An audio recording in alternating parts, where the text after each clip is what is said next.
ভাবলাম সকালবেলা ওটস খাবো, মা বলছে এই ঠান্ডায় না ওটস ফোটস খায় না, এই ঠান্ডায় ডিম টোস্ট খেতে হয় শরীর গরম রাখার জন্য। তো এই যে দেখছো ব্রেড নিয়ে আসা হয়েছে, ফ্রেঞ্চ টোস্ট। এই ডিমগুলো নিয়েছি আমি, একটুখানি দুধ দিয়ে এতে নরমও হয়। অনেক সময় ফ্রেঞ্চ টোস্ট অনেক করলে না কাট কাট হয়ে যাবে, মানে ছিবড়ে ছিবড়ে হয়ে যাবে।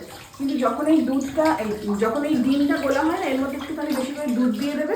দুধটা করলে কি হয়, পাউরুটিগুলো না একদম সফট থাকে, একটু শক্ত হয়। এনে বাবারে সকাল থেকে অনেক আজে বাজে কথা বললি। দেখ খাবারটা সেই আমি এই ঠান্ডার মধ্যে আমার বেরোতে হবে, ওই শীতের সব জিনিসপত্র নিয়ে আসা। পৃথিবীর সব মানুষই ঠান্ডায় বেরোচ্ছে, কাজ কি বন্ধ আছে নাকি ঠান্ডা বলে? সকালবেলা কত আজে বাজে কথা বললো, তারপরে ওকে খাবারটা এসে ধরলাম। আমি হচ্ছে হলিউড স্টার। তুই চুপ কর তো। হলিউড দেখেছিস কোনো হলিউড স্টারকে বাজার যেতে? কোনো হলিউড স্টার? টম ক্রুজ যায় বাজারে? তুই দেখেছিস যে যায় না? তার প্রমাণ আছে কি? কেমন হয়েছে ফ্রেঞ্চ টোস্ট? ভালোই। কোনোদিন তো কমপ্লিমেন্টও করিস না, খালি খেয়েই যাস।